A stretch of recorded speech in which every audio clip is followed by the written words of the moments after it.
All right, what is up, Bean Apple faithful? Welcome back to another show. We just recovered from our 4-hour show, recap or live for round one. Yeah. Right, so long 4 hours, but I can't tell you guys that was. I can't thank you enough. First off, for the viewers, and especially for the guys that came on. Thank you so much for taking some time, maybe a couple hours, maybe a couple minutes, whatever it is. Thank you for taking some time to join us through that draft, share that excitement as each pick came in. I know I enjoyed it. I know John and Jim enjoyed it. And hopefully you guys all did as well. But especially for the guys who took time to come on the show, thank you so much for doing that with us. Really, really appreciate that. Before we get too far into it today, we're going to take a look now that the draft is completely over with. Round one, we all know, smashing success, I think, for a lot of people. We'll see how John's feeling. We do need to check in on him and see how the Mac Jones thing settled in. But 2 more days of the draft, and I think it went really well for a couple of teams, mine in particular. But we're going to get into who we thought won, who we thought lost, and a couple surprises. And I think for me, mostly a lot of that is in round one that I kind of want to circle back to.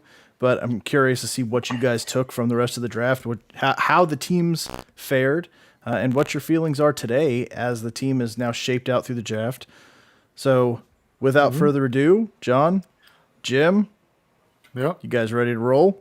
Sure. I am. All right. Sure. So let's talk about some football after you guys hit that subscribe button, keep those numbers rolling, and come back every single week. Join us every single week, but hit that subscribe, please, because we got to take down the big guys, and we're going to do it.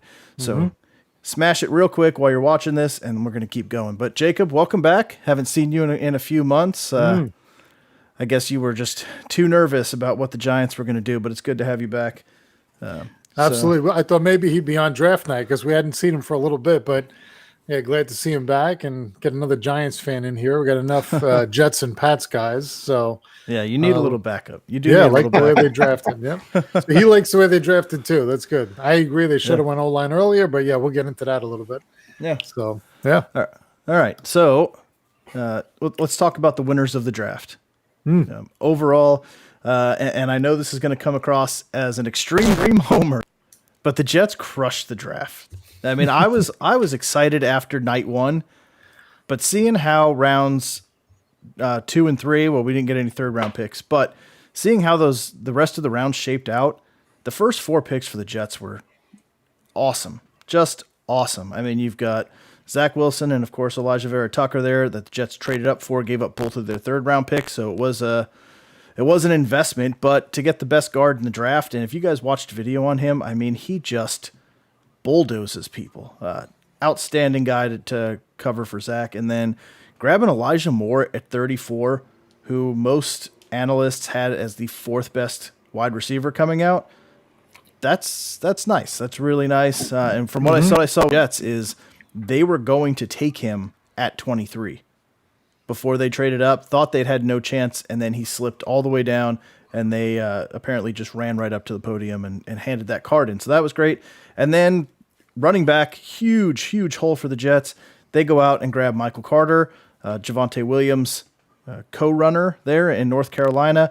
Just a squirrely running back. He's small. He's not going to take a pounding, but, I mean, he looks like Darren Sproles out there. Like James White, Darren Sproles, I mean, just cut in, out on a dime. So I'm pretty happy. After that, I mean, this is for me, and I don't know how you guys feel, but after like the 3rd, 4th round, it's all dart throws. I mean, it's hard to judge a draft after that because it's just filling players, hoping you hit, but the talent pool does kind of diminish a bit after that. So there's a couple other teams, but I think the Jets absolutely crushed it at the top. But I'm curious to see what you guys got. So as far as the Jets, I thought their first 2 picks were phenomenal. Truly do. Trading up to get, one of the top linemen. I thought the Moore pick was, I mean, he's good. Don't get me wrong. Good wide receiver. But they could have came back and taken another old lineman, and that would have given them 3 solid studs on that old line where I think they need the help more. I mean, more. I don't know if they need an O line more than more, but Moore's going to be a slot guy. That's how I see it anyways. I mean, he's 5'8". He kind of looks like Tony, whom the Giants took, which I thought was a really good pick. But I just think going Moore in the second round when they could have went O-line and solidified, that protection for Zach Wilson. That running back, Michael Carter, I knew he was the backup there in Carolina. Looks like I don't know if he's going to be an every down back or not. I don't know. I don't know what the outlook is, but definitely a James White type of hybrid runner. Maybe James White could be a full-time runner. Who knows? Maybe he can. But I definitely think the Jets nailed it on their first 2 picks. It was no surprise they were going Wilson. I still think they should have took Fields. And that's where my Chicago top will come in here in a few. But I think overall, I think the Jets, they took kind of the best player at the time, so it's not going to hurt them. And quite honestly, they still got some money to throw at free agency too. So, will they bring in that Eric Fisher? Will they bring in other O-linemen as they're released from teams now that they've drafted? You hear a lot of the players not being picked up now. Sony Michel's 5th-year option now is gone because of the running back they took from Oklahoma, Stevenson. So, things like that is going to start happening. So, as far as the Patriots draft, Mac Jones, I'll tell you what, I'm still not sold on him. But the second he gets a jersey, I'm buying one. I'm just going to buy one because I'll tell you what, it's going to be the Mac Jones show sooner probably than later. We'll see how Cam does. If Cam can come back and actually throw the ball, I think Cam will be starting as long as he's playing well. I don't even think winning. I mean, I just think playing as a quarterback should be. I loved our second and third round picks. Barrymore and Perkins from Oklahoma, 2 defensive line studs. I'll tell you what, I absolutely love that pick. I even like the Stevenson pick in the 4th round, the running back from Oklahoma, because, I mean, if you watch that guy, what a monster he is. What an absolute monster he is. And the Patriots don't have a one-back system, so he doesn't have to run like crazy all the time. He's not going to carry 25 to 30 times. But what I like about him is he's averaged 7 yards a carry for 2 years. 7 yards a carry. But they say he has no speed. I guess we don't give a shit about speed then, because I'll tell you what, you get 7 yards a carry, you can run a 5.6 for all we care. That's right. Yeah. Well, it looks like he just barrels people over and picks up an extra couple yards. Yes, and we haven't had a back like that since like Antoine Smith. Back in the early run of the Patriots. So it'll be nice. Kevin Falk, and the guy catches the ball out of the backfield. So I see him a third down back, maybe a short, a second and short. He's definitely a blocking back. Phenomenal blocker already. So, those are the hybrid guys that Bill Belichick goes with. And I can watch more tape on Mac Jones all day long. It's not going to change my stance on him. But that's our future, so I have to embrace it. Time will tell with these quarterbacks, along with your guys, Zach Wilson there, Joe. Time will tell how good they really are. I did kind of say I think whoever San Fran took was going to have a leg up. I may have to eat those words because I'm still not sold on Trey Lance either. But I'll tell you what, it's only time will tell. Real quick too, another of my winners. I actually like the way the Giants picked. I really did. Their first 2 picks, Tony is a big guy. I didn't realize he was 6 foot tall. Jim, I won't steal your thunder. I'll give it to you, but I like the way the Giants picked. But who I think absolutely killed it on paper and had the best draft. And Joe, it kills me to say it because they're in our conference, the Miami Dolphins. Absolutely. Yeah. I know everything's on paper. We can't grade this draft for another 3 years. Yeah. But I'll tell you what. They got Waddle, Phillips, Holland, and Eichenberger, and then Hunter Long, tight end out of Boston College. All he does is catch footballs and block. I mean, the guy's amazing. I didn't watch a lot of BC games, but he catches every single thing that's thrown to him. And Dina, I mean, I'm sorry. The Dolphins nailed it. Now we're going to see how good Tua can be, because there's no binky form. Jacoby Brissett, I don't think, is as good as Fitzmagic. So, but as far as the draft on paper, I think they nailed it. I think the Giants had a good draft. Joe, I think you guys did as well, name wise. I just, if I was Zach Wilson, I would have wanted to see them trade up for that O-lineman and then get the kid from Oklahoma State. What's his name? Campbell, the O-lineman from Oklahoma State that was still on the board. Yeah, Tevin Jenkins. Jenkins, sorry. Yeah. That the Bears ended up trading up to get. Which, that's why I think the Bears did pretty well. You know, they got their quarterback of the future, who necessarily doesn't have to start right away. But I'm telling you, once that Chicago team goes south again, he'll be playing. And they kind of put a bookend right there for him. So, yeah. You know, those are my winners, at least. At least the top winners, I think. I'll circle back around, but I want to hear John's take and Jacob's pumped as we could see there blowing up the chat, and I love it. Missed having you in there blowing stuff up, being crazy, but and I do have to give you props. Before you disappeared, you did say Kenny Golladay to the Giants, and I said you're out of your mind. He did. He called it. I was he wrong. He knows what he's talking about. I was wrong. You were right on that one. You nailed it. I don't think a lot of people saw that one coming, to be completely honest. So you were out on a limb there, but you nailed it, man. I got to give you props for that. But he threw a couple of darts at the wall that missed too, but he did. That one he was dead on. He was dead welcome on. back, Jacob. Yep. Yeah.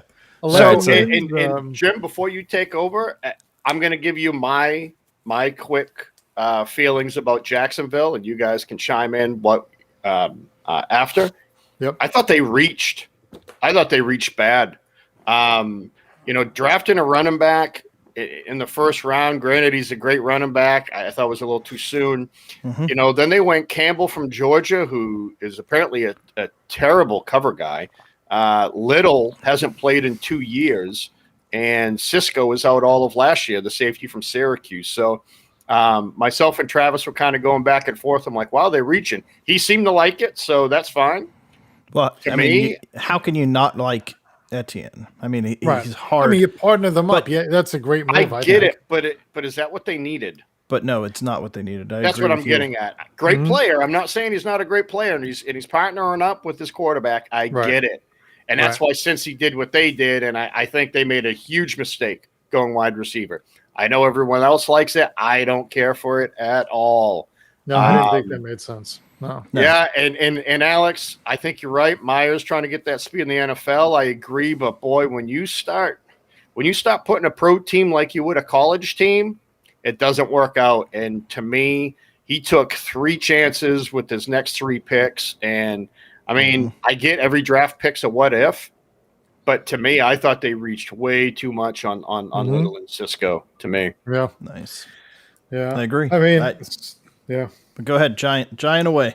Yeah. Well, so before we go into NFC, I'll finish up with some AFC. So I think, I mean, the AFC East. I mean, with Buffalo, you know, the reigning champ, what the Jets just did, and what Miami just did, and how John feels about New England, what they're going to do. I mean, that's a division to really keep your eye on now. I mean, this is a division that should be highly competitive. You're going to want to watch those interdivision games, you know, maybe for the first time in a long time. Because like we talked about on the last show, there's been a lot of soft teams in the AFC East for a long time, and the Patriots benefited from it. So I think now it's going to be a different story this year. And like you said, let's see who else gets picked up that's getting let go from teams and kind of solidifying some of those holes that these teams still have.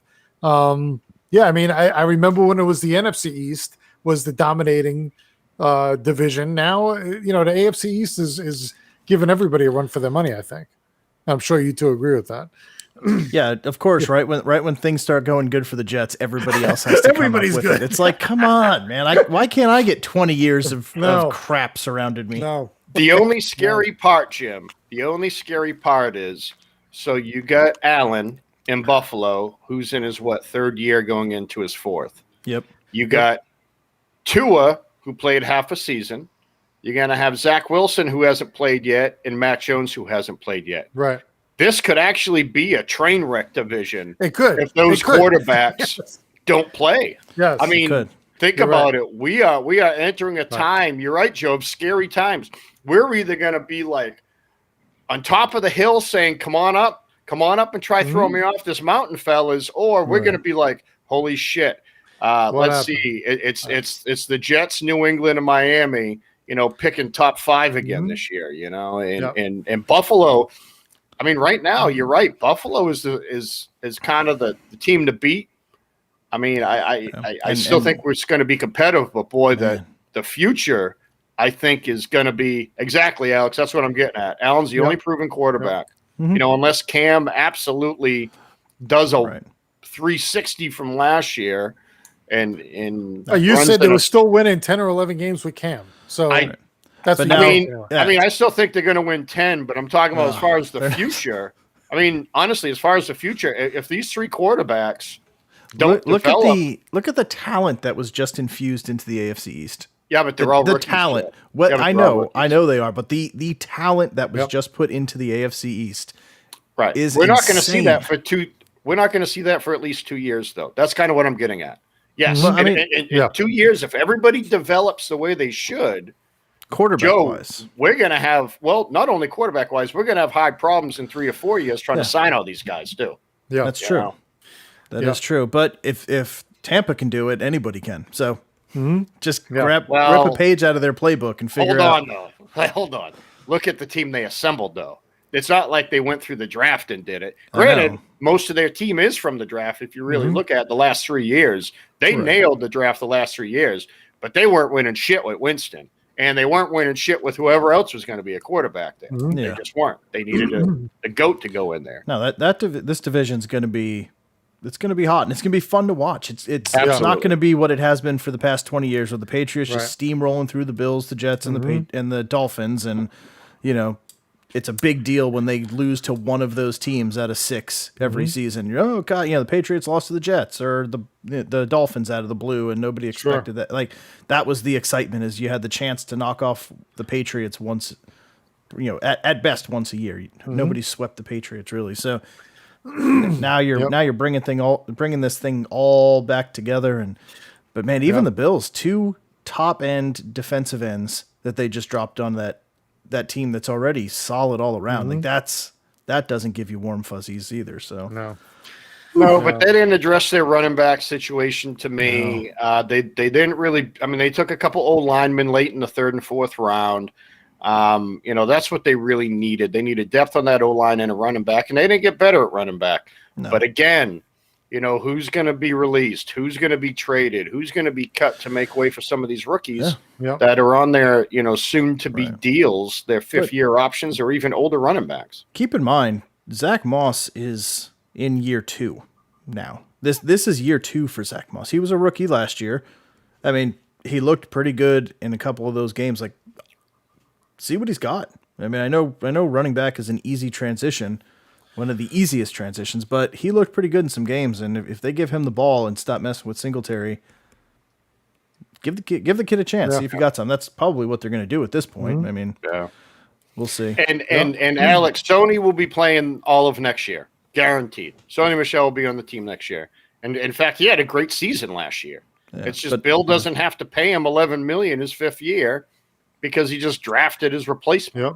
It's what the Patriots do. It's smart not to tie up money, Dallas, with running backs, unless their names Christian McCaffrey or Saquon or Derrick Henry. Those are the only 3 running backs I would pay. Right. Sony Michel is not. He's not a game changer on the field. No, not at all. And the Patriots don't run their offense that way. So why would you? You're not going to pay a running back that money. So you draft somebody with legs like Earl Campbell. Yeah, I said it, Earl Campbell legs. That guy is huge from Oklahoma. He's a big boy. Yeah. So Jacob's got some questions here. He's made a lot of comments. So yeah, I agree. I think Gettleman, and I'll get to your question here in a second. Gettleman and Judge really, I think Judge had a big influence on all the wheeling and dealing and the trading that Gettleman did. And really, for me, I trust Judge, right? So Gettleman's made some questionable picks and moves and things over the last couple of years, but Judge seems like he's got a clear direction on what he wants, what kind of player he wants, the character of that player, and he knows where he wants to go. So I think that as they meet with all these different players, because right away, I mean, the first pick when we went wide receiver again, I thought, what the hell are we doing? We got to go O-line or edge. We don't need another receiver. We just got a couple of them in free agency. We got a bunch of them on the team already. But, Gettleman's all about you never have enough skilled players at any position. So what are you going to have? Too many weapons? Whoever says that, right? Nobody. So, I mean, to bring in Tony, and really Urban Meyer was saying he was targeting him. He wanted him for Jacksonville. You were saying some of Jax's reaches they had. He wanted him 5 picks later. He called him a human highlight reel and really wanted him on the Jags. So, he's a slot guy. I guess he takes over for Tate and fills that role that Tate opened up. But yeah, I mean, I watched that kid's highlights, and man, that kid, he's a joystick, right? He's out there bouncing off of guys, spinning out of tackles, and making plays. So that was exciting to see. And and you look down the line again. I said exact opposite of the Bucks. I don't know. So yeah, I was thinking O-line right away. I mean, taking Aziz at 50, 20-year-old kid, right? I mean, I think some people were nervous about his knee, had some arthritis in it. Dr. Andrews gave him the clean bill of health, but I guess he dropped, and I love seeing him come in. I mean, it's funny because you're seeing them now. They're all here now. They're all in East Rutherford here outside the stadium and doing interviews and sending out videos and all kinds of stuff. And it's funny seeing them here, looking at some of the hardware and the Super Bowl trophies and all of that stuff and the history of the Giants. And, it's impressive for these kids to see. But again, I mean, a couple of cornerbacks. Again, I feel like we're loaded at cornerback. I mean, and I'm not saying the most talented corners, right? But we have a bunch. I liked that Aaron Robinson. Aaron Robinson. Yeah. That was a great pick in the third. That was somebody I had my eyes on for the Jets because they need cornerback help. Yep. And I was like, that kid's gonna be sitting there in the third. But then once we traded away our thirds, that went out the window. But I would have loved that. Is going to be a nice piece to add in there. Very nice. He plays outside and slot, so he plays both, right? And Adoree Jackson, we got 2. I mean, it was just incredible. Got the amount of moves. Nice cornerback room. Yeah, I don't remember the Giants making this many moves in the past. I mean, and I have to think Judge has a huge influence on what's happening. I think a lot of times we just kind of felt our way through and they got navigated through. And well, look at your division as well. I mean, the Cowboys' offense is no joke. We saw what they were going to be. Yeah. Before Dak went down, you're going to have to contend with that again. And Washington came out of nowhere, and they're not going anywhere. So, and the it's Washington's defense and Dallas's offense, right? Yeah. Neither one of them, in my mind, have a complete team yet, right? So it's not like either one of them are going to take off now. And the Eagles, same thing. Eagles have issues, right? I mean, they have line issues. They have Eagles I'm not sold on Hurts as the QB. I mean, so yeah, Jacob, but time for Super Bowl. I mean, I think the Giants win a division this year. I really do. I don't see a team, John, that is going to knock them out of winning that. Swept Washington last year. That's right. I do. I think they win a division and we're playoff bound for sure. For sure. What playoffs? I love all this hope spewing by all of us. Oh, come on. Because I'm in that look. It's good stuff. I mean, it's great picks. We had some great picks. We filled some holes. Jim, I agree, but they got no offensive line help. Zero. So again, zero. Okay, so the offensive line that got pushed all over the field. All over the field.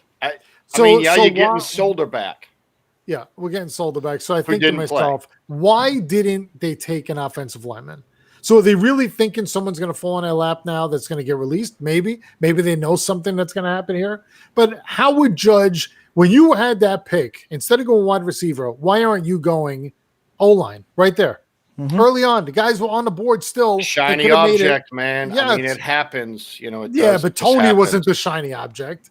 You could have had a Slater. You could have had somebody else that was that's what I mean. still on the board. You could have traded back. And this is my thing with the Giants is why I can't give them too high of a grade, because for Tony, you could have stepped back again into the mid to late 20s and grabbed him. Right.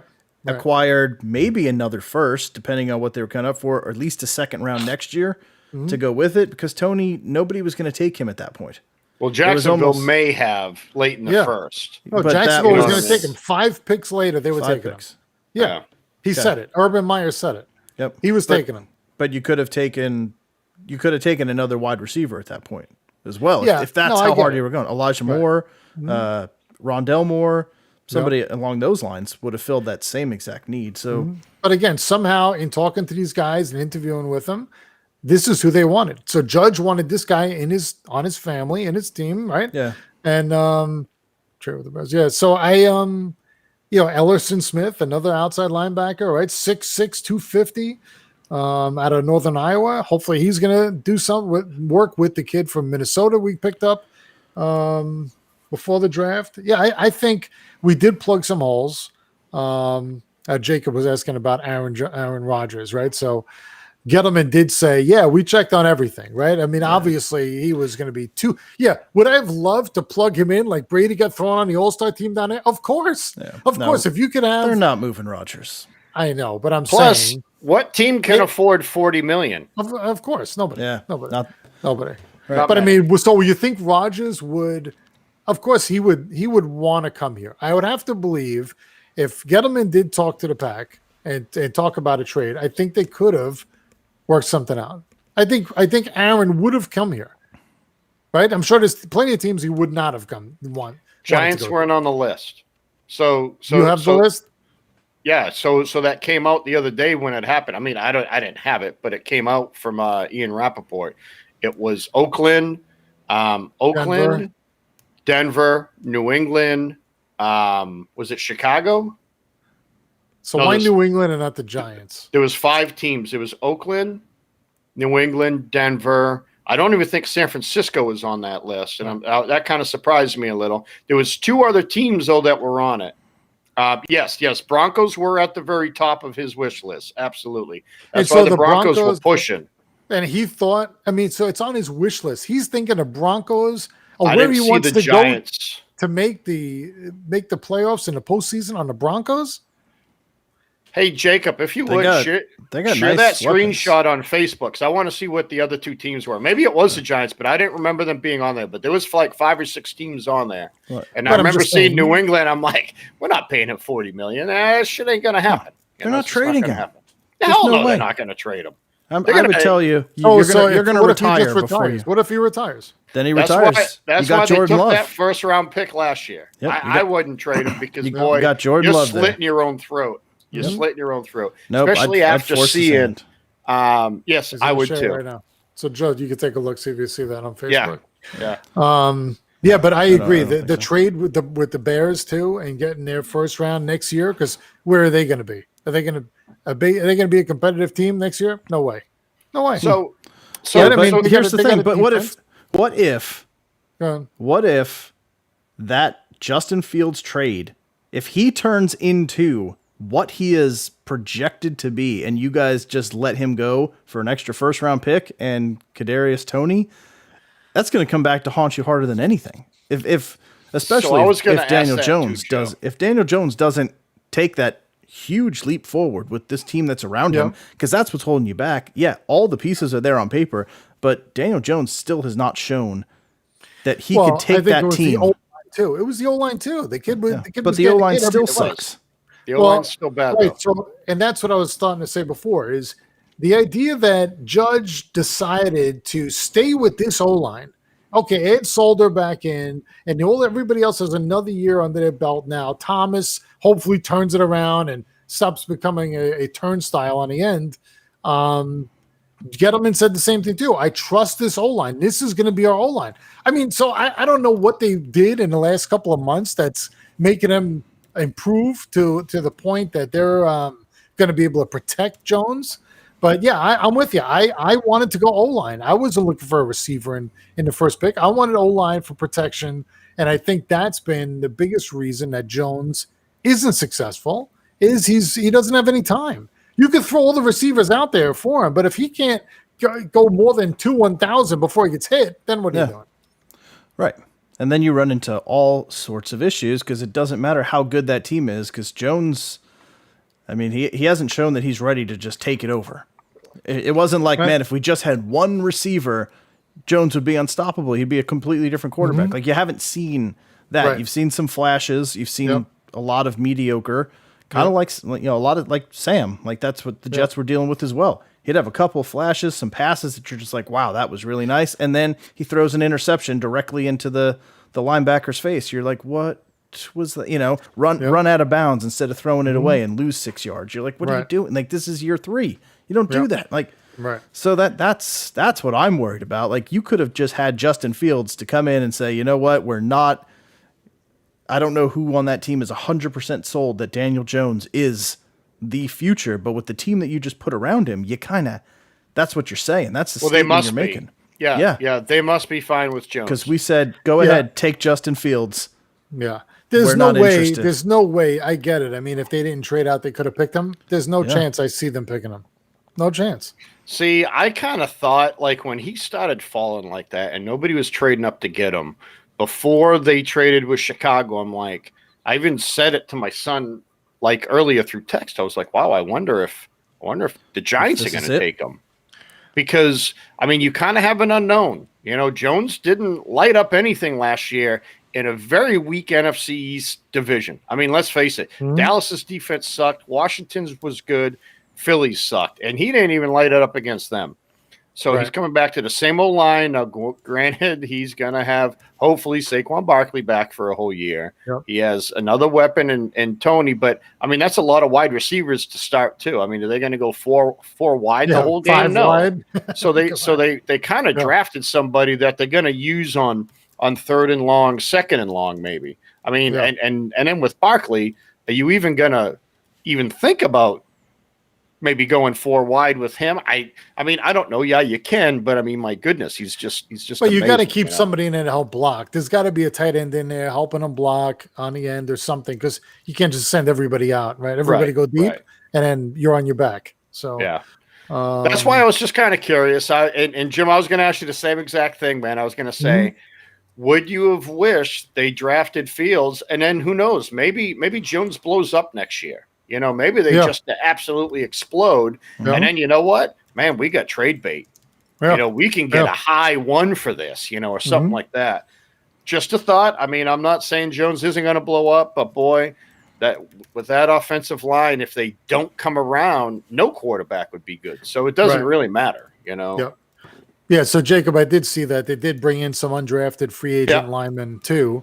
So I look at that and think, well, nobody drafted him. Okay. I mean, hopefully he's going to pan out or be able to help us here. But yeah, I mean, I don't think they're done. It seems like they're always looking around to see what else is out there and what are the holes they can plug. Yeah, but no, I'm definitely excited. And no, I don't think they should have taken Fields. And it really never even crossed my mind. I never thought, oh, good, Fields is going to be available. We got to take him. No, I never did. I don't know if Jacob did, but I didn't think for a second. I wanted somebody on the line. Good point. Victor Cruz, Patterson. Yep. He was great in the preseason. I think he won number 3. And that's when I first saw him, and he would catch the ball, and they used to say, run like the cops are chasing you. And, man, he would take off. Man, that kid was something in the preseason, and then he finally made the team. But he was on a practice. The Pats number 1 was an undrafted guy. You know what I mean? So, I mean, I'm all for undrafted, but there's a reason why they also go undrafted. Right. I mean, but I mean, if everybody's sold and they're okay with Daniel Jones, and to me, it would have been a bad move. It would have been a terrible move. Yeah. So I'm going to jump to Cincy real quick, just for a minute. Let me give you guys, before we jump off our teams, let me give you guys the grades. So I put 3 polls up on Twitter for votes. So let me give you guys the round out of what we had. So let me finish with the Patriots. So for the Giants, overwhelming A, 64% of the votes, nothing below a C. Somebody did give them a C. I don't know, but 64% there for the Jets. That was John.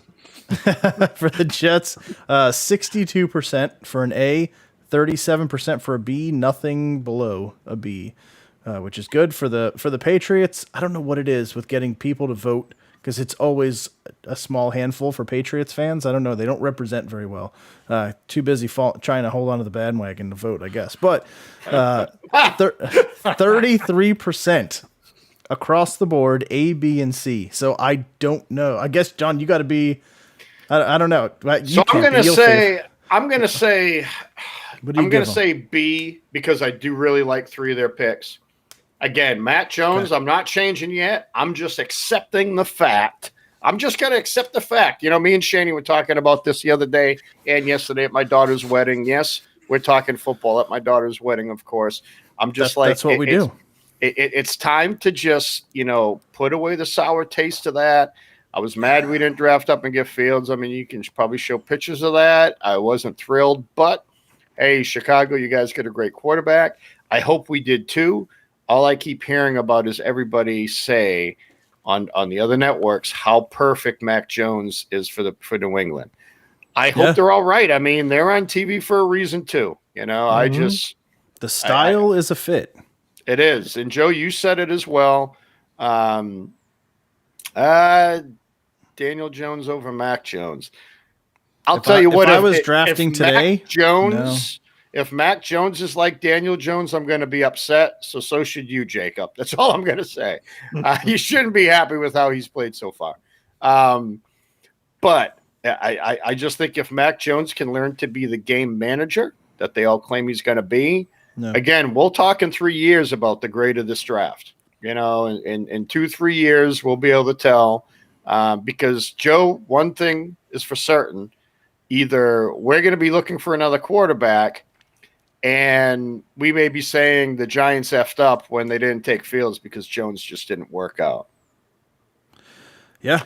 Hey, for you guys, I hope the first he does. bet of the show right here. I mean, what do you want to bet, Jacob? Well, what is a breakout season consist of? Please define this for me. Are you talking, 40 touchdowns or what does a breakout season for Daniel Jones look like? Because he's not getting the 40 touchdowns. No. That he's not. A 90-yard touchdown run without tripping? I don't know. Oh, come on. He's not a bad quarterback. He truly isn't a bad quarterback. I mean, he's not. It's just this is his year to shine because they're not going to wait another 2 years. You know what I mean? Yeah. But see, hey, Jacob, I'll take that. Oh, my God. Please, my goodness. Let's take that.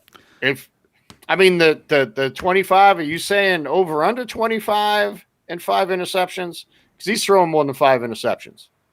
He has too many deep receivers in the throw more than 5. In the first month. In the first, come on. I'll bet that month they'll have 5 interceptions. By October 18th. Yeah. So that's the bad thing, and I've talked about this from the Jets' perspective, and keeping Sam Darnold, and then addressing the quarterback next year. But if you look at, and I know people are going to come out of the woodwork just like happened this year, but next year's draft class looks bad. It looks really, really thin. So if you're taking Daniel Jones this year and year 3 didn't look so good, now we've got to look and start planning what we're going to do. The options are not very good right now. But who was screaming Zach Wilson, the number 2 pick? And that's what I said. No, before. He came out of nowhere, and a quarterback will. Joe Mac Burrow Jones. the year before. Nobody knew who Mac Jones was, really. Right. He was a guy who didn't play at Bama. So there's Trey Lance. But go back a couple years. Go back a couple he didn't years. even play. Right. Go back a couple years to when the Jets took Geno Smith. There wasn't a first-round quarterback that went. Right. He was the first quarterback to go in the second round. I mean, you go back a couple years and look at what quarterbacks went. Like, there was a couple of weak classes, and we've been spoiled the last couple of years with some strong quarterback classes coming out. But next year's not projected to be, and this year was projected to be 3 years ago when Trevor Lawrence and Justin Fields came into college. Like, this was the draft that everybody knew was going to have at least 2 superstar caliber guys in it and turned into what, 5? And this draft had the most quarterbacks taken in the first 3 rounds ever. So have you guys looked at any 2022 mock draft yet? I did look at one just for shits and giggles. So you know what's hilarious? Never mind the players being drafted. One I seen had the Jets drafting 3rd and the Eagles 6th. That means they're going to suck again next year. And then the Giants again drafting like in the top 12, I think, or 15. That's because we got the Bears pick. Yes. It's not. So it's just kind of funny. Yeah. But the only quarterback I seen was the kid. No, there was 2. There was like one from Liberty, a quarterback from Liberty going in the first round. That's what we're talking North about. Carolina.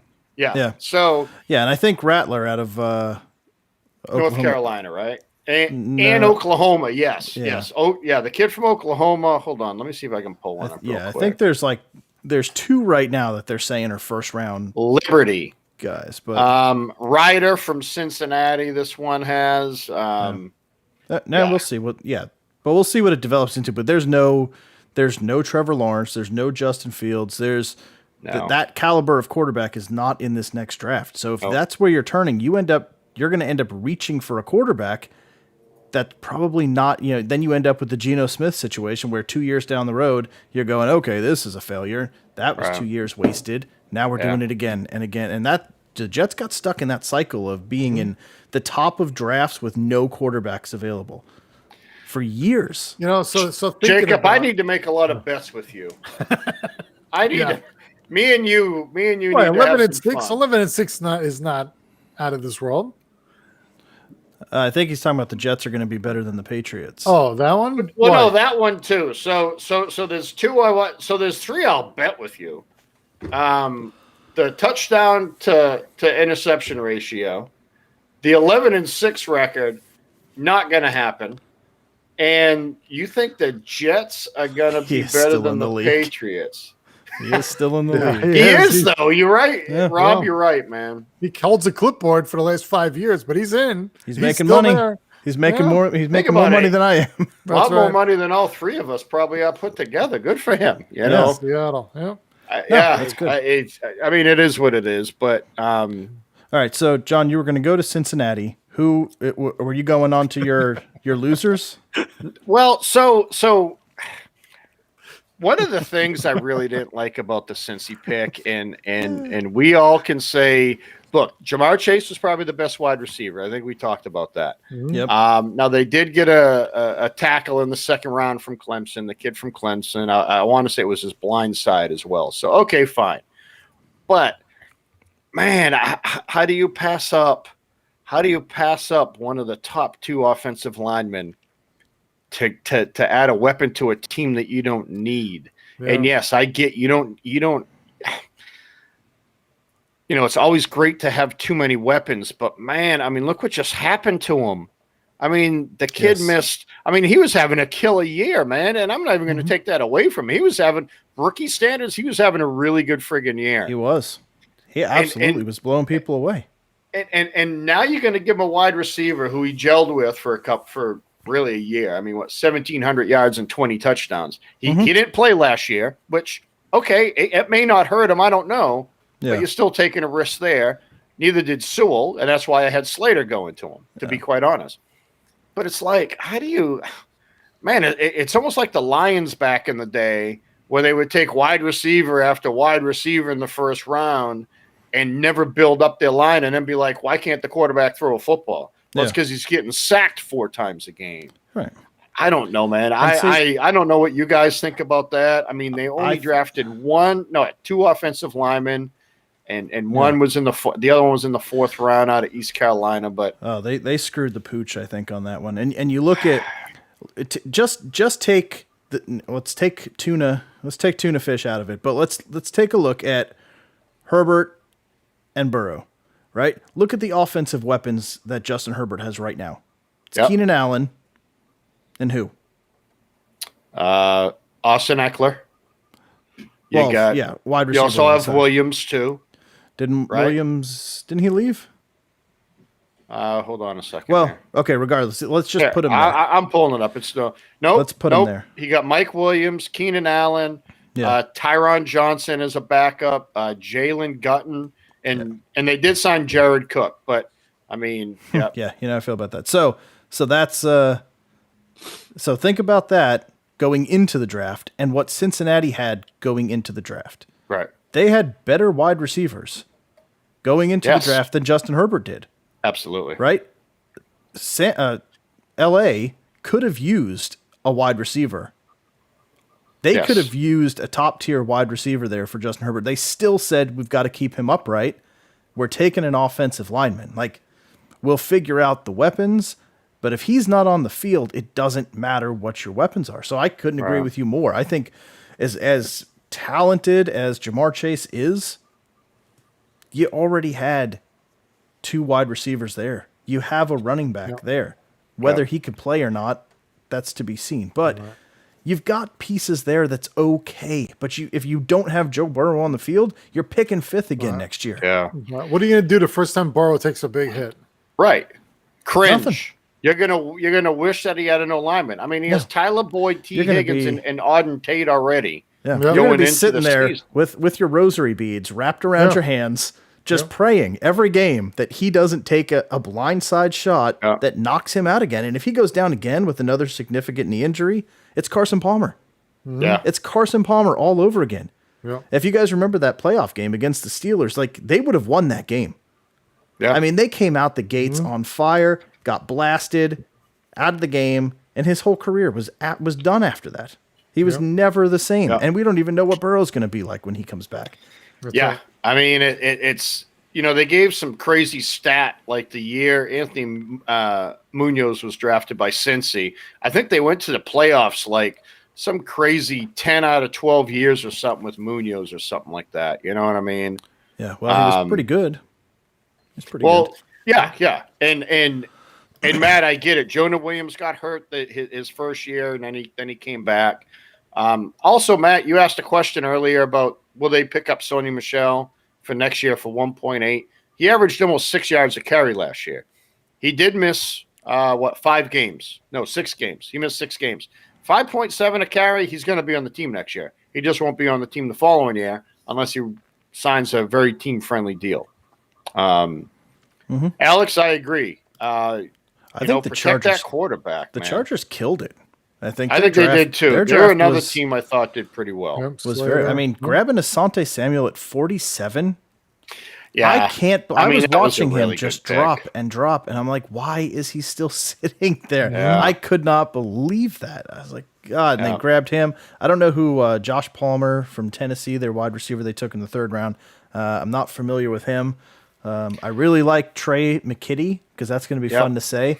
McKitty touchdown, like that's going to be just fun for announcers. I think look at McKitty go. I can't wait. I can't wait for that. And Chris Rumpf, the edge from Duke, he looks like a pretty nice piece that could develop into something. So very, very good draft for them. I think the Lions actually drafted really well too. Well, they drafted smart. Yes, they drafted very, very smart again. They got their O linemen. They took Sewell. They took 2 back-to-back defensive linemen and cornerback. I'm not even going to try. Ifidi Melifuwo, whatever, from Syracuse, looks like a really, really good piece there. And then Amon-Ross St. Brown, the USC wide receiver, who was everything I saw, late 2nd, early 3rd in mocks, and they got him halfway through the 4th.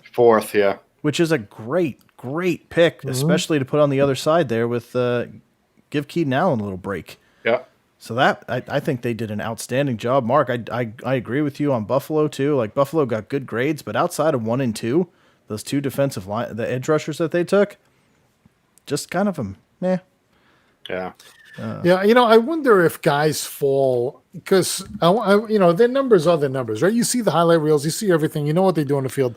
I wonder if there are guys that fall because of the interview, because they get on the phone with these guys on Zoom, in person, whatever, and all of a sudden they just come across like, I don't need this guy. I'm not going to deal with this guy. Maybe they're super cocky. Maybe they just got a chip. Maybe they, and that could be a turnoff too. And you're thinking, I don't need a cancer kind of guy. And I don't know if I haven't heard anything like this. I just wonder, just like when you do an interview for a job. I mean, do any of these guys, are they instant turnoffs? As soon as you start talking to them, you're like, okay, yeah, thank you. We'll call you. And then see you later. I wonder if that happens with some of these guys that really everyone's looking at in the first, second round, that they end up in the fifth. Yeah. Yeah. I don't know. How about the punter the Steelers took in the 7th round? Did you guys see him? No. Presley Harvin III. So this guy is like 5'11", 6 foot tall, 268 pounds of some crazy shit out of Georgia Tech. I mean, the guy, yeah, just check him out. So is he Sebastian Janikowski of the punting world? Well, it's funny because DiNardo shared it. I didn't know anything about him. And then I looked at him and I'm like, wow, take a look at this guy. Just an absolute monster. I guess he holds records for the ACC. I just think it's crazy that he's 263. You're not going to see any of these smaller guys going in trying to blast the punter because that guy's amazing. And I guess he better not take a flop. Yeah, it's going to look ridiculous. Yeah. AKA LeBron. Sorry, all you LeBron lovers. I'm not. Also, welcome Trevor Lawrence Simmons. I see you popped on earlier as well. Not a big fan of the Jags draft. I thought you guys reached a little brother, but you already know that. I mean, we talked about it the day 2. The Raiders, I was kind of surprised at how the Raiders went as well. The Raiders made no sense. Well, I wanted to talk about that one because I can't. They didn't draft no old line. They draft 3 safeties. Yeah, but then how do you value Leatherwood that high above everybody else when you could have got you can have a value on a guy, but take him in the 2nd round where he's supposed to go, or trade up in the 2nd round if you think he's going to go. But to say I'm going to take this guy, what was it, 16th? Is that where they were picking when he should have been going? 17th, yeah. 17th. That's where he probably would have went in the 2nd, or you could have traded up because look at the players that were still there in the 2nd round, and they ended up with friggin' Mooring, who should have went in the 1st. So you can't really blame them because they ended up essentially swapping what should have been their 1st and 2nd picks. Right. In reality, but they got lucky. They got extremely lucky that talent was still sitting there when he shouldn't have been. So that was, I can't understand the Raiders. Every year with the Raiders, I thought it was an Al Davis thing, but Al Davis has been gone for years. They still draft his family morons. though. It's still his family, isn't it? I think it's his son or grandson or somebody. His son who's got the retarded bowl cut on his. Constantly, his bangs come just straight around. You see, I was like, "What do you do? Who cuts your hair? What do you just stick your head in a Flowbee and just let it go?" But every year they do the same thing. You can never make taking Henry Ruggs because he's the fastest.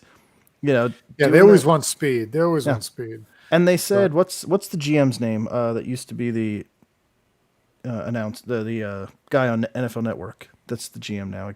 I just went blank." For who? Vegas? For Vegas. I didn't know. Anyway, he's got that. He used to be on the show or whatever. He used to do analysis, and now he's the GM there. And I saw the interview with him, and he said that was their guy, that they loved him, and that's who they valued, and they don't care what anybody else has to think that. Outside of the house. And it's that's great. And that's fine. But here's the thing. At their level, you can love guys, but you have to have a cumulative value for what you're taking. You can't fall in love. Like this, to me, again, the Saints and Green Bay both obviously fell in love with guys that went way too early. Yeah. I mean, you could have gotten them later. It's great to love them, but know what their value is and where you should be getting them. Not I'm getting this guy at all costs. It's like drafting a punter in the 1st round of fantasy football because you love him, or a kicker. I love Sebastian Jennings or Justin Tucker's leg because he never misses a field goal. I'm not going to lose him. Take him number 3 overall. No, there's value, antiquated value that you need to have in return for where you're taking them, and it's just I can't understand what the Raiders do. But the Saints and Green Bay blew my mind as well. I couldn't understand that. And Seattle. I don't know if you guys saw Seattle. 3 Well, they picks in only the draft, and they went wide receiver first. Yeah, and which is fine with me, but yeah. So what I thought was crazy was I texted Mitch. Mayock, and I go, thank you, Mayock. So I texted Mitch. I said, "Hey man, what do you think about the Hawks draft this year?" And he goes, "Well, we don't have any picks." And I'm like, "Shit, that's right. They only have like 3 picks, man. That's dangerous. I mean, that is wow. And no pass rush, no pass rush. And they didn't draft any pass rush. That's what I mean. Right. So I don't know. I can't understand that draft whatsoever. Right, so we're not gonna protect Russell at all. Last year, we're not he gonna was getting protect beat him. up. Giants beat them in Seattle, right? And now we're not going to do anything to him. What? That's why he wanted to be traded. Lineman in the 6th round. Yeah, the whole reason he wanted to be traded is because he's tired of laying on his back. Right, that's right. And what he's do you do? For his life. Let's get him another wide receiver. Why? DK Metcalf and Tyler Lockett are plenty of weapons for him. Plus, you've got running game too. So, that draft, and there's a lot of them that I was just like, man, like the Steelers to me, I think that their draft was garbage as well. And that's going to hurt. That's going to rub Steelers fans wrong. I'm sure I'm going to hear, a wealth of shit for that. But I mean, Najee Harris, I love that guy, but you go Harris and then a tight end and then a center. Like you don't touch your offensive line until pick 87 on a team that's got a 45-year-old Ben Roethlisberger on it and offensive line holes everywhere. And you go running back tight end. What are you thinking? I can't begin to understand this. It's, and Steelers fans, you could drop it in and let me know what you think of this draft. Cause I'm extremely curious. Steelers fans are like Patriots fans. It's always, roses and rainbows and unicorns. Everything's good. Yeah. Well, I mean, think about it. When Patriots did I fans, say anything was good last year? Well, not last year, but for the last 20 years, it's where we're winning. There's 12. a reason why it was. And the Steelers are the same way. We're going to the playoffs. We got the division wrapped up. Well, but but they've never had a losing record under Tomlin. They should be somewhat happy. And I'm not saying that they shouldn't, but they needed offensive line rebuild to protect Ben, and they didn't do it. They went with a running back and a tight end out the gate, and I can't. That doesn't make any sense. Yeah, that was to me some of the that was a surprise. Matt, stop with your Oklahoma love. All right, just stop with your Oklahoma love. He's a center. Relax. He's a center. So for me, the loser and the surprise was the Saints. Them taking Peyton Turner at 28 and then coming back with a linebacker at 60 like that was, and they ended up taking Ian Book as well, another quarterback all the way in the 4th, which that's okay. But they didn't do anything really to stand out. I mean, you lost Drew Brees, you're handing it over to Winston, and you're just building the defense. Like, yeah, I don't know. Green Bay did draft a center. They grabbed one in the 2nd round, I believe, from Michigan, I believe, or Michigan or Ohio State. I thought in the 2nd round they took a guy. Let me look. I thought it was a 3rd. Thought it was 2nd round, late in the 2nd, obviously. Oh, it was Josh Myers from Ohio State. Ohio State, yeah. I mean, they addressed that fairly early. Yeah. So, and that's another with Green Bay. Aaron Rodgers wants wide receivers. You wait until round 3. Now, granted, I think Amari Rodgers is going to be a good wide receiver, especially on that team. Especially on that team. Right, but what did you left? Right, what did they do with the first pick? First pick, defense. Eric Stokes. I thought they reached a little bit on that one too. A little. I think they said he was outside the top 70. Yeah, from what I saw, him and the Saints pick of Peyton Turner were both ranked outside the top 70 in the draft. So again, knowing values, like you could have got him in the 2nd round. Mm-hmm. I don't understand that one, but so Matt, you bring up a good point. So KC has a completely new offensive line with big names. Are they going to gel? I mean, Long came out of retirement, right? They traded for Orlando Brown for a first-round pick, which to me was smart. They overpaid Tooney, to me, I think, big time. But whatever. Hey, good for Tooney. So how are they going to gel, though? You know what I mean? Alex, I seen that. Another Titans miscue, maybe. But yeah, so the KC O-line, though, I mean, I think that's important to talk about because that's what kind of showed their weakest moment last year in the Super Bowl when Tampa just rushed them. Now they put good players there, but are they all going to gel? It takes a little time. Yeah, that's what I mean. Are they all going to gel in week one? You know what I mean? So it's like, Matt, I get it. I mean, all good names, all good players, but I'm just wondering, like how good are they going to be right out the gate? And who knows? Maybe they have enough veteran presence with Brown and Tooney and Long to really gel from the beginning because they probably know what needs to be done, you know. But it's just like, man, that's scary, you know, because if it was any other team but Kansas City, people would be freaking out about this. Right. But because it's Kansas City and Mahomes will make them look probably a lot better than they are, even if they were bad. Because shit, what was Kansas City last year? 14-2 with a shitty offensive line, kind of. You know what I mean? It's like, man, Mahomes masks a lot, but boy, you get a team that can rush like friggin', you know, Tampa or somebody else like that. Again, I agree they do, but they're starting their starting five is I don't know. Oh, that's right. The kid that sat out to help COVID, he's coming back too. Yeah. That's right. So another but he's completely new team. Yeah, he's in essence a new offensive player. Yeah, because the whole offensive line's been revamped, so he's basically walking into a fresh thing as well. And it does take time. You see it every year. It takes time for these guys to learn how the guy next to him moves and what his tendencies are, how they flow together. You know, and training. And I wonder who they open up against. I wonder if they open up against a dominant, Washington defense or somebody that's going to blow through. Right.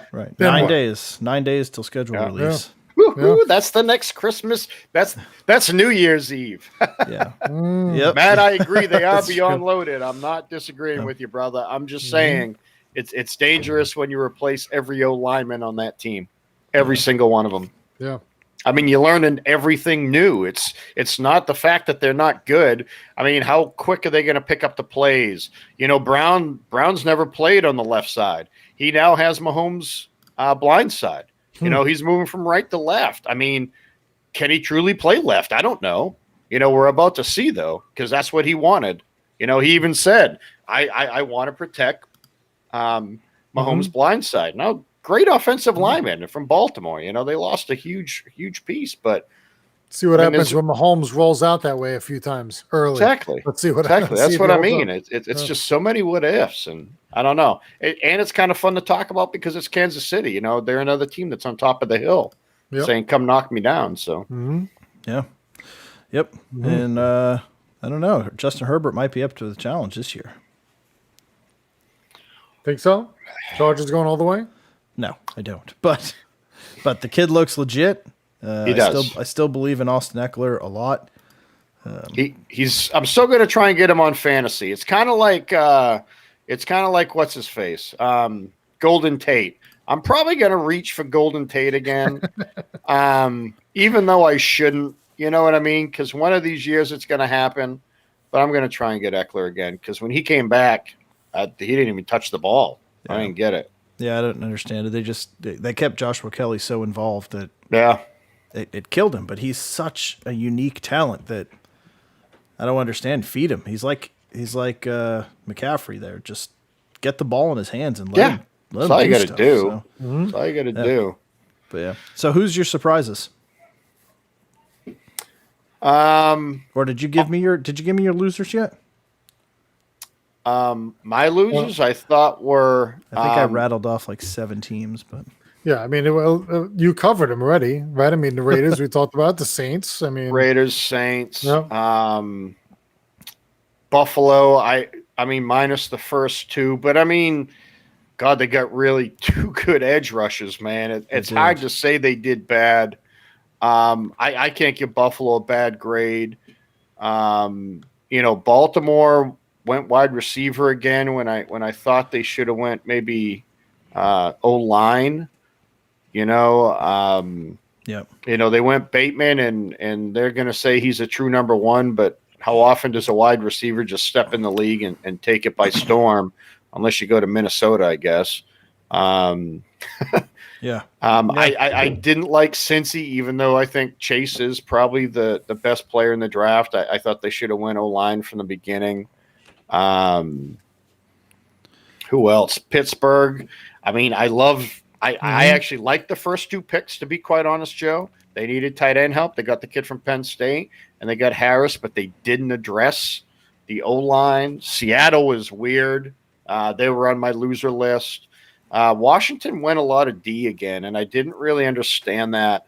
Granted, they grabbed the O-lineman from Texas in the second round, and he's supposed to be pretty good. Mm-hmm. But, they went a lot of defensive help again, which I thought they were already loaded, kind of like you were saying. And that Washington team, look out. I think the NFC, if they played to their potential, I know we projected them to be pretty dominant last year, but man, Fitzy, I mean, I'm not saying they're going to win a lot because Fitzy just doesn't win for whatever reason, but that Washington team is loaded with talent. He did. But, I mean, they didn't win anything is what I mean. Dallas drafted all defense, really. Philly's going to get better. I love that Micah Parsons. Oh, that's why I want the Patriots to pick, man, at 15. Yeah. That's one of the picks I wanted. Dallas finally got it right. I will say that. They didn't. We'll see. I told you what my buddy said. The kid's a bust. We'll see if he's right. He said, you don't want Parsons. I mean, I'm really curious to watch a blow up for Jerry Jones when Devontae lights them up. He gives Devontae to the Eagles, and I get it. The Giants probably would have took him anyway. But by him doing that, the Eagles got Devontae, the Giants got Tony. Both of them got plenty of offense now. So I'd love to see us light up Dallas now, both of us. That's going to be interesting. Yeah. That division, both of the it is East. Robert. Robert's still on. I was just checking. He's still here. Okay. So I know you talked about the Dolphins earlier. I'm kind of, you gave them a lot of praise for how well they did. I think and I'm not going to say they didn't draft well. They did draft well, but I think they screwed up royally trading out of that spot. I mean, you look at what they could have added because they didn't need more picks. But when by what not taking by not having Pitts, they should have stayed where they were and took Pitts because he is so much better than anything else. And you traded back to get a first round pick from San Francisco for the next 2 years, but San Francisco's not going to be that bad. It's the discussion we had like Jamal Adams. You're trading Jamal Adams for 2 firsts to Seattle, but Seattle's good every year. So the pick is late. It's not like you're trading it, to how they got it in the first place with Houston being, not one player away. So you're going to San Francisco, a team that you're saying is set up for success and is probably going to be a playoff team, and you're getting 2 first-round picks for them, and you could have had Pitts. Yeah. It's going to depend, though, how Lance does, though. I mean, does anybody think Lance is going to go crazy there? I think he's going to be okay.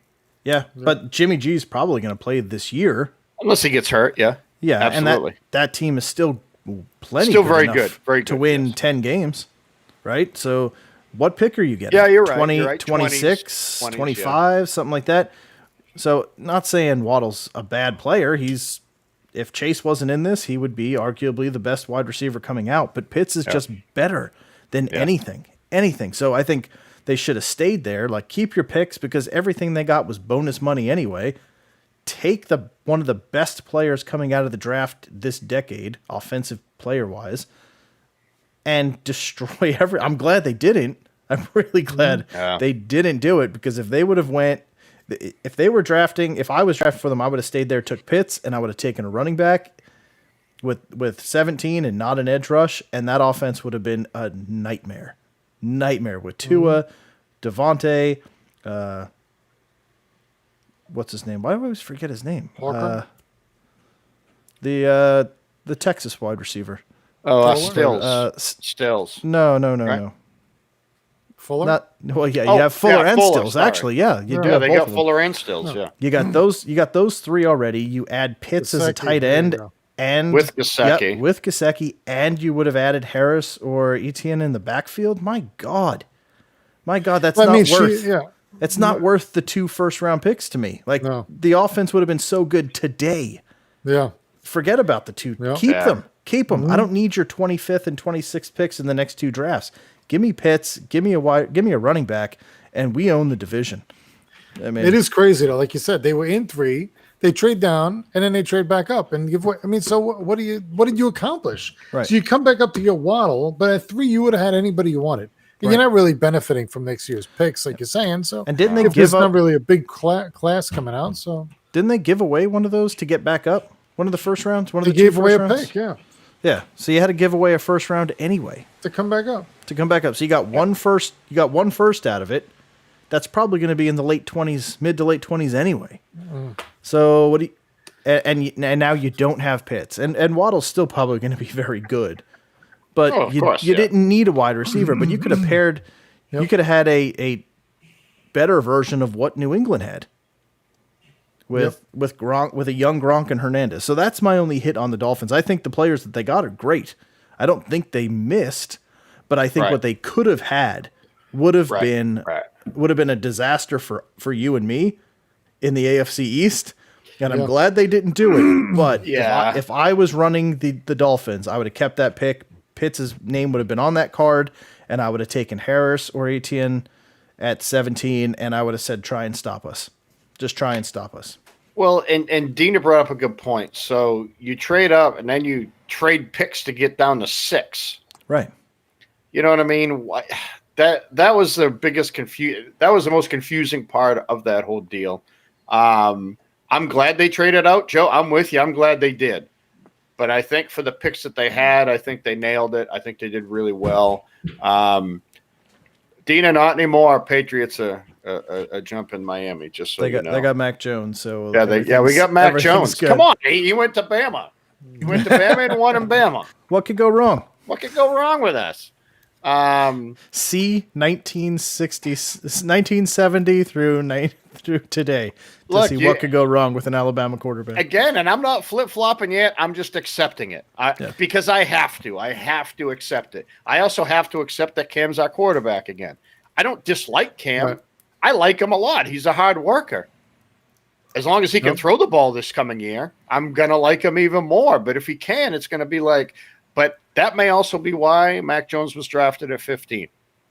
That's probably a big reason why. We didn't draft a quarterback at 15 because we feel comfortable with who's on our team right now.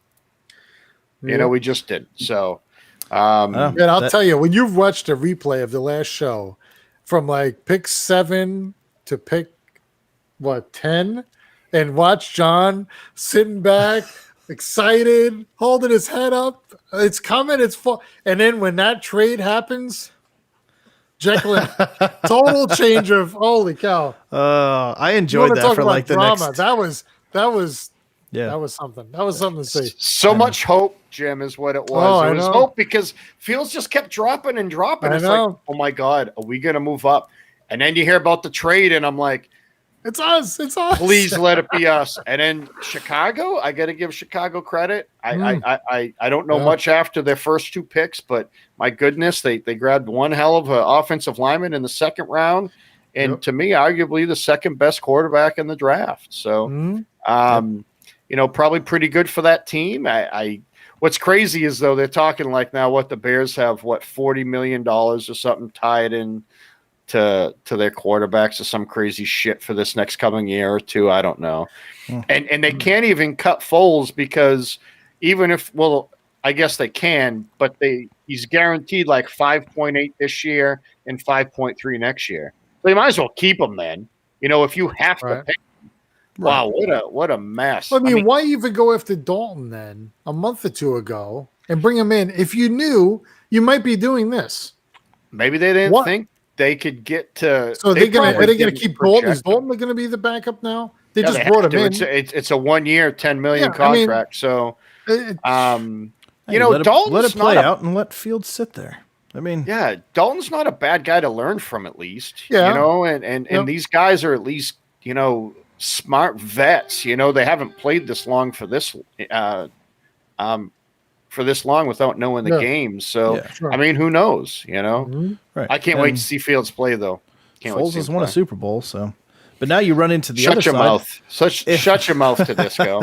If Fields starts next year, you got to keep Allen Robinson there. I mean, you franchised him this year. You have to lock him up next year. What if he just doesn't want to be there though? And you franchise him again and you pay him $25 million. Man. Actually, you know what? Carlos brings up a good point.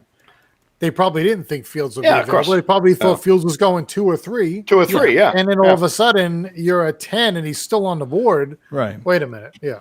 I think most teams thought by 8 or 9 the board would be clear of quarterbacks. Yeah. I mean that's the way every mock was shaping up. Denver you had there, you had Carolina there, right. There's plenty of teams that could have went QB. Right. Yeah. Crazy how it didn't work out. I mean, God, Mac Jones was projected to number 3 after that trade. You know what I mean? No, I still have this mock draft right here. No, he's projected to go 15. Yeah. Wow, that's right. Mine too. But I mean, when the trade happened, a lot of the experts I know. that weren't on this show, so I guess I'll still call them experts. They're our colleagues. Mm-hmm. A lot of them competition, and they were all wrong. That's what it was. A lot of them predicted Mac Jones to 3 because he was the most NFL-ready quarterback. Mm-hmm. I hope they're all right. I hope I'm wrong. I hope he's not an A.J. McCarron. So thinking about that with the Pats, I have to think now the Giants wouldn't have thought Fields was available either when it got down to them at 10. So all of a sudden, when he got past Carolina and Denver, and Dallas is calling up saying, "Hey, we'll give you this, this, and this." I mean, actually, Dallas and Eagles traded, but I wonder if it ever did cross their mind. Hey, wait a minute, if Fields falls to us, do we take him? I mean, like you said, because if this is the make or break year for Jones, and there's nobody coming out.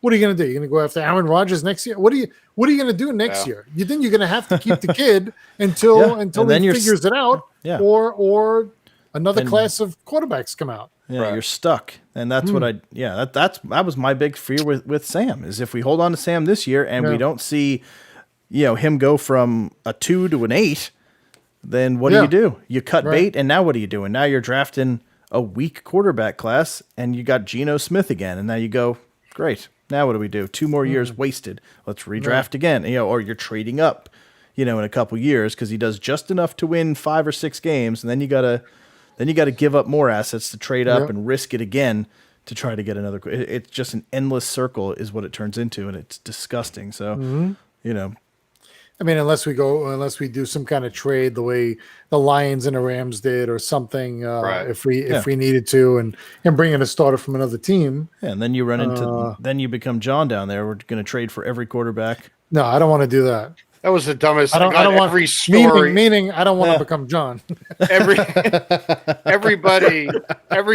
is like linked to the Patriots. Yeah. Shit, everybody's linked because we don't have a quarterback. Yeah. A good quarterback situation. Yeah. And hopefully we do now, Carlos. I hope our Pats. I hope Mac Jones is the guy, man. I really do because. I don't see Aaron Rodgers getting traded, and from the link that Jacob shared, Pats weren't even on this one. The one I seen, there was 5 teams. Maybe the Giants was a team, but I know Denver was high. The Raiders were very high. Maybe it's because of Gruden there, or because you're playing in Vegas. But I was really surprised that San Francisco wasn't on there. I mean, even with Jimmy G and them taking a quarterback. He's a California guy, and I mean, that team is good. That team is really friggin' good. You put Aaron Rodgers on there, holy shit. That's a fright. Actually, you put Aaron Rodgers anywhere, it's going to be a frightening team, but mostly to a team that's already intact. Yeah, it just makes everything. Yeah. You have a quarterback like that. That's Tampa. It clears up weaknesses. Yes, absolutely. It and that's what Mahomes, just like we said about the KC line. Mahomes, it masks a lot of problems until you run into a team that absolutely takes advantage of it and then go from there. Man. Heck, Duval Jones. God. Man. Oh, God. I hope he's talked about as a GOAT. We'll see. I don't think so, but Yep. I don't know. All right. All right. Time Yeah. will tell, man. Time will tell. Cool. Yeah. So exciting draft though. I mean, I'm good. I didn't even get to go into the undrafted guys that the Jets got, but they got a couple of really good guys that I'm excited about as well. So, yeah, it's gonna be a good season, and I can't wait to talk about it more. That 4-hour show that was long. It was a lot of talking. It was fun. So much fun, though. So much fun. I would definitely got to do it again next year. I think that needs to be an annual draft, a virtual draft party that we have with everybody. And again, I can't thank you guys enough for taking time to come on that show. Great. Take time out of your day. I know some of you guys had to sit in the green room for a little while waiting to come on. But man, I'm so thankful that you guys would do that and sit for 10 minutes, 15 minutes, whatever it was, waiting to come on and talk to us, man. It means so much. I can't even describe, and I can't even accurately convey the message enough that how thankful I am. So I really appreciate it, and I hope we could do it more throughout the season as we have some matchups coming up. I hope you guys had a good enough time. You come on, talk about some of the matchups each week as we go. I would love to do that. So keep tracking for that. And what we got? So we're back to baseball now on Thursday. So watch out, John. We're coming up. Yeah. We're right behind you now. I was going to say those Yankees we're just are letting you, catching man. fire. We're just trying to make it fun. That's all. Please, Vegas. Oh boy. There you go. Shit, I'll go to Vegas. I will say cheap flights to Vegas. The thought crossed my mind, but I have no idea how to do that. So, what do you mean? I don't know if I have the production. We'll all hold our phones. Yeah, I don't know if I have the production value and experience to pull off a live show in Vegas. I mean, we got to get the desk set up. We've got to get cameras and with the stage behind us. It's going to be tough. April 28th to 30th. Look, I'm down. I'm down to go. I think it'd be fun, but I don't know how to do it. So if you guys know any good production people that want to, the same way we're doing it right now, Joe. The same way we're doing it right now. We're gonna fly a computer. What would be the difference? I take your computer. I mean, we've flown with toolboxes before on commercial flights to go catch planes. Absolutely, it can be done. Right, yeah, just wear your Air Force gear and they let you carry whatever you want on. PA Ellis, man, we may have a PA guy. What? Lawrence Simmons. We need to talk on the side, brother, because I'll tell you what, I like that idea. Lock it up. All right, yeah, we'll see. We'll see. We'll see. Or what we happens. just get an invite to the draft itself and be like, "Hey, we need the Bean Apple here." But a year from now, they'll probably be calling us. Yeah, they'll probably be like, "Hey, we want you to do this online show in Vegas." We'll be like, Atlantic City's calling, Los Angeles is calling, New York City. I mean, right. Oh boy, we're gonna have to figure this out, but. What we need is more subscribers between now and then. So we need to be at least pushing, close to 1,000 over this next year. So please spread the word, because we can't go to Vegas and put a show on if nobody's watching. So. That's right. All you need is a Gmail account, right? What do you need? Tell everybody. Yeah. Get a Gmail account. Sign up. Anybody, you tell them. Get on YouTube, right? Get on YouTube. People like, I don't have a YouTube account. It doesn't cost you anything. If you have a Gmail address, and if you don't, you should, because if you're still using like Netscape or AOL or whatever, I mean, I have an AOL, but that's for junk. Yeah. But keep it for Gmail nostalgia. Account, yes, that's right. I mean, it's Gmail account, sign up, click subscribe, Bean Apple. Yeah. Done. Absolutely. 2 minutes. 2 minutes of your time. It's what we say every week. Between just the three of us, we've got a couple thousand friends on social media. Sure. We should have a couple thousand subscribers. Right.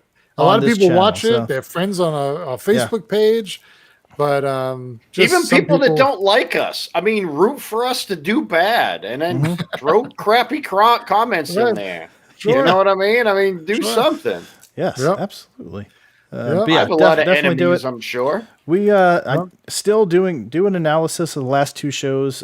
50 plus and 60% of the last two shows were non-subscribed viewers, so there is a lot of room for us to grow. But you guys that are in here every week with us, tell your family, tell your friends, tell your coworkers tell everybody, even if they don't like sports, just come in and support the little guys, because ESPN and Pat McAfee and CBS Sports and all those guys are too big to compete with. There's too much advertising money. We can't do that. So without you guys, this is going to stay how it is. So let's grow big. Tell everyone you know. Force their hand, take their phone, subscribe for them, whatever you got to do. But let's blow this thing up, and then definitely look into. I would be okay with doing a live Vegas show. I'll get a suit. Yeah. I'll do a suit and everything. Some showgirls. Oh yeah, with feathers like in the background. There we go. Yeah. I mean, I think we got a great. Can we reenact the opening to Rocky IV with Ivan Drago and Apollo Creed fight? Stage rising up, and stage rising up. Gotta love it. All right, so we need to get a lot of subscribers for that. So please make it happen. And then until then, add some subscribers tonight. If you're not already, just hit it real quick and let's get that number rolling. So until then, have a great week, guys. Be back Thursday. We're going to talk baseball. Yankees are hot. They're trying to catch up. We're going to see what's going on. So please join us then, and we will see you guys on the other side. Thank you.